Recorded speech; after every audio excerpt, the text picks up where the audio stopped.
안녕하세요. 구독자 하나님 심판하시고 구원하시다 가스펠 프로젝트 2권 3과입니다. 오늘 가스펠 프로젝트 2-3과를 통해서 구속자 하나님의 심판과 구원에 대해서 살펴보는 시간을 가지도록 하겠습니다. 여러분, 추석에는 송편, 설날에는 떡국이라고 하는 말, 굳이 왜 추석에는 송편을 먹어야 되는지, 설날엔 떡국을 먹어야 되는지 우리가 굳이 설명하지 않아도 대한민국 사람이라면 다 이해하고 있는 일인데요. 우리가 왜 이 명절을 지킬까요?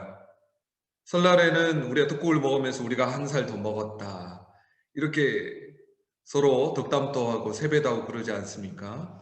추석에는 한가위 송편을 먹으면서 또 한 해 감사하며, 미국의 추수감사절처럼 또 서로 덕담하고 서로를 축복하고 또 한 해 감사하는 명절 아니겠습니까? 이 명절이라고 하는 것은 특히 송편이나 떡국을 먹으면서 기억하는 거죠. 이스라엘 백성들에게 있어서 이 명절은 마찬가지였습니다. 이 명절을 통해서 기억하는 거죠. 생각하는 거죠. 특히 무엇을 기억해야 됐을까요? 하나님의 은혜와 사랑에 대해서 감사하는 시간들이 바로 이 명절이었습니다. 자, 오늘 이 유월절이 오늘 주제로 나오는데요. 특별히 하나님께서 이 유월절이라고 하는 절기를 지키라고 명령하시면서 주신 말씀이 뭐냐면 바로 시각, 청각, 후각, 촉각 떡을 먹으면서 그리고 어린 양을 잡으면서 무엇을 기억했을까요? 와, 하나님께서 우리 백성을 그저 두지 아니하시고 구원해 주셨구나 기억하는 거죠. 그래서 유월절 식사를 하면서 어린 양을 잡으면서 그 피를 보면서 또 그리고 계속해서 그 시간들을 통해서 이스라엘 백성들은 와, 수천 년 전 아니면 수백 년 전에 하나님께서 이 애굽을 멸하시고 자신을 구속하여 주신 하나님의 은혜가 오늘날 또 우리에게 역사하는구나, 이것을 기념하고 생각할 수 있는 거죠. 여러분, 우리는 잘 잊어버리는 사람입니다. 주일날 드렸던 예배도 며칠만 지나면 설교 제목도 기억이 나지 않아요. 여러분, 지난주에 들었던 설교 본문 기억나십니까? 바로 떠오르지 않는 분도 계실 거예요. 우리는 끊임없이 예수 그리스도의 사역과 은혜를 기억해야 되는 거죠. 우리가 얼마 전에 부활절을 지켰는데 고난주간을 생각하면서 부활하신 예수 그리스도가 성경 속에서만 갇혀 있지 않고 그 의미를 기억하면서 부활의 능력을 경험한 우리가 현실을 어떻게 살아가야 될지 계속해서 기억하고 기념하는 거죠. 그래서 성경은 기본적으로 기억의 책입니다. 그러나 내가 너희로 다시 생각나게 하려고 로마서 15장이 아니고 여기는 고린도전서 15장 5절입니다. 내가 너희로 하여금 생각나게 하려고, 기억나게 하려고 이 말씀을 썼다. 이미 있는 진리에 서 있으나 내가 항상 너희에게 생각나게 하려 하노라. 이미 진리에 서 있지만, 이미 구원받았지만, 하나님의 백성이 되었지만 복음의 기본적인 도에 대해서 너희로 하여금 다시금 기억하고 생각하게 하는 것. 우리가 성찬식을 우리 부활절 성금요일 때 있고 우리 5월 첫째 주에도 할 건데요. 너희가 이를 행하여 나를 기념하라. 예수님의 살과 피를 기념하면서 기억하라는 거죠. 생각하라는 거죠. 그래서 신앙생활에 있어서 가장 중요한 명령 중 하나는 기억하는 거죠. 깨어있는 거죠. 오늘 이번 한 해 우리 표어도 기억하라, 깨어있으라. 기억이 가장 출발점이라고 하는 거죠. 하나님이 우리를 위해서 하신 일, 하나님께서 우리를 구속하시기 위해서 어떤 일을 행하셨는가 기억하고 깨어있는 것, 일깨우는 것, 이것이 너무 중요한 것입니다. 하나님의 구출계의 구속자 하나님의 심판하고 구원하시다. 출애굽기 11장, 12장, 12장이 본문이 되겠고요. 세 가지 포인트입니다. 하나님 임박한 심판을 경고하시고요. 완전한 희생 제물을 통해 보호해 주시고, 하나님의 심판은 엄중하고 하나님의 자비는 무궁합니다. 첫 번째입니다. 하나님은 자기와 자기 백성에 대항하는 애국에 호된 심판을 내리심으로 영광을 선포하셨습니다. 여러분, 애굽에 대한 심판은 곧 하나님의 백성들에 대한 구원과 은혜와 사랑이 되는 것입니다. 우리의 원수, 공중권세 잡은 자를 하나님께서 심판하시고 그들을 징벌하시는 것이 곧 택한 백성들에게는 구원이 되는 것입니다. 뿐만 아니라 그들을 심판하심으로써 자기 백성을 구원하시는 하나님의 영광을 온 천하 만국에 드러내 주신 것이죠. 구체적으로 말씀하신 것이 무엇입니까? 사람뿐만 아니라 동물 모든 처음 난 것이 죽게 될 것이다. 처음 난 것은 장자죠. 장자는 생명의 상징이죠. 그래서 이스라엘 백성들의 생명을 하나님께서 지키시고 애굽 사람들의 생명줄을 하나님께서 좌지우지하실 수 있는 천하 만민국의 홀로 하나님의 통치와 능력과 권세를 드러내 보여주신 거죠. 하나님이 이스라엘 백성을 내 장자로 불러주셨거든요. 그래서 이 9가지 심판을 통해서도 도저히 듣지 않았던 강팍한 바로왕 애굽 왕에게 심판의 때가 이르렀음을 선포해 주실 것입니다. 나중에는 그렇게 강팍하고 거만했던 이스라엘 사람들이 제발 떠나달라고 그들에게 은금 패물을 주면서 그들을 사정하게 될 날이 올 것이기 때문이었습니다. 하나님께서는 완전한 희생제물을 통해 보호해 주셨습니다. 여러분, 흠없고 완전한 어린 양이 바쳐져야 하고 제물인 어린 양이 희생되어야 한다라고 하는 것은 뭘까요? 우리 스스로의 노력과 우리 스스로의 힘으로는 완벽할 수 없잖아요. 흠없을 수 없잖아요. 완전할 수 없잖아요. 그러나 하나님이신 거룩하신 그분이 어린 양이 되셔서 우리 대신 제물이 되어 주셔서 바쳐지심으로써 하나님께서 얼마나 거룩하시고 인간은 심판받아 마땅하고 진노받아 마땅하지만 하나님이 흠없고 완전한 어린 양이 되셨다라고 하는 것을 우리에게 보여주는 것입니다. 그리고 하나님께서 인간의 몸을 입고 오셨는데 세상 죄를 지고 가는 어린 양이로다. 그렇죠. 우리를 구원한 방법이 강한 힘과 어떤 능력이 아니라 흠없고 완전한 어린 양이셨지만 연약하고 그냥 피 흘리는 의지할 것 없는 어린 양이 되심으로써 그냥 도수장에 끌려가는 어린 양처럼 예수님께서 우리를 위해서 대신 고난당하신 것을 미리 예표해 보여주는 거죠.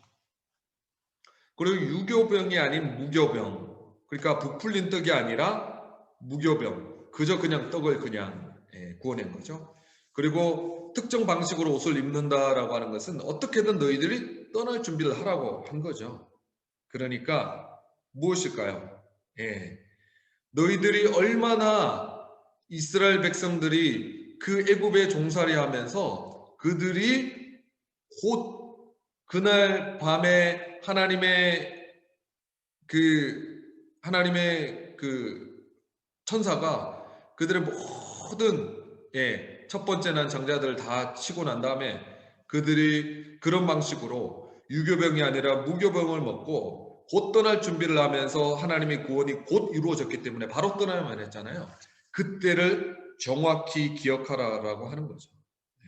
너희들이 애굽에 종살이할 때 얼마나 고생스러웠는지, 그것이 얼마나 너희들의 고통이었는지 구원받기 이전에 우리의 모습을 기억하는 것이 구원의 감격 속에 살아가는 비결이 된다라고 하는 거죠. 문설주에 바른 피는 뭘까요? 피는 죽음을 상징하죠. 죄에 대한 하나님의 심판은 생명을 요구하는 거죠. 우리가 죄로 말미암아 죽을 수밖에 없기 때문에 어린 양 대신 예수님이 생명을 주시기 위해 이 땅에 오셨다라고 하는 것입니다. 거듭난 사람은 모든 사람들이 어린 양을 의지하고는 심지어 이스라엘 백성들, 택한 이스라엘 백성들이라고 하더라도 그게 뭐가 중요하겠어? 뭐 어린 양 바쳐서 피 바른다고 해서 뭐가 되겠어? 만약 이스라엘 백성들이라고 하더라도 그들이 모세의 명령을 따라서 그들의 문설주에 어린 양의 피를 바르지 않았다면 그들도 아마 진노받았고 하나님의 심판을 받았을 것입니다. 그러나 심지어 이방인들이라고 하더라도 심지어 애굽인들이라고 하더라도 그들이 9가지 심판을 내리시는 하나님 앞에서 믿음이 생기고 라합처럼 하나님 앞에서 두려워 떨며 그들이 만약 어린 양을 잡아서 그 문설주 앞에 발랐다면 그들은 구원을 받았을 것입니다. 왜? 보혈을 보시고 죄를 그저 넘어가시기 때문입니다. 우리의 죄를 사함받는 유일한 비결은 예수 그리스도의 보혈, 그분의 의 때문이다라고 하는 것을 우리에게 너무나 잘 보여주는 예표라고 할 수 있을 것입니다. 자, 그 다음 넘어가겠습니다. 하나님의 심판은 엄중하고 자비는 무궁하다라고 하는 거죠. 애굽의 모든 초태생, 사람뿐만 아니라 짐승의 모든 처음 난 것들이 죽었다라고 하는 것을 뭘 보여줄까요? 예, 하나님께서 내리시는 심판이 얼마나 엄중한가. 그래서 우리가 십자가를 볼 때 우리에게 은혜와 사랑과 자비의 상징이지만 그 전에 먼저 보아야 되는 것은 하나님이 죄를 얼마나 미워하시고 죄에 대해서 얼마나 큰 대가를 요구하시는지 하나님의 심판의 엄중함에 대해서 우리가 먼저 볼 수 있어야 한다라고 하는 거죠. 10번째 재앙으로 하나님께서 하신 두 가지 일들은 뭘까요? 예, 그 하나님의 심판과 자비가 동시에 드러났다라고 하는 거죠. 애굽은 심판하셨고 이스라엘 백성들은 구원하셨다라고 하는 거죠. 그래서 우리는 애굽을 심판하신 하나님의 그 엄중한 심판 앞에서 동일하게 이스라엘 백성들을 구원하여 주신 하나님의 은혜와 사랑을 기억해야 하는 거죠. 우리도 여전히 애굽의 세상의 종로로 타며 공중 권세 잡은 사단의 종로로 타며 죽을 수밖에 없었던, 죽음을 두려워하며 한평생 종로로 탈 수밖에 없었지만 하나님께서 애굽을 심판하심으로써 죄를 심판하심으로써 근데 그 심판을 이스라엘 백성들에게는 어린 양에게 대신 심판하심으로 우리를 구원해 주셨구나라고 하는 놀라운 은혜의 상징이라고 하는 것입니다.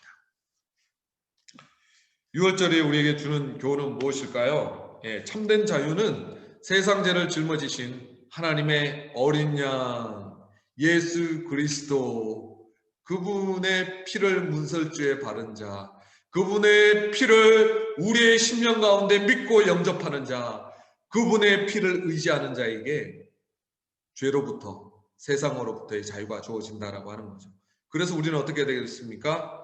예수 어린 양, 하나님의 어린 양을 경배하고 찬양하는 거죠. 그리고 우리가 구원받은 그 하나님의 어린 양을 세상에 전할 수 있어야 하는 것입니다. 핵심 교리입니다. 죄와 죽음, 죄의 궁극적 결과는 죽음, 즉 육체의 죽음, 영적 죽음, 그리고 영원한 죽음입니다.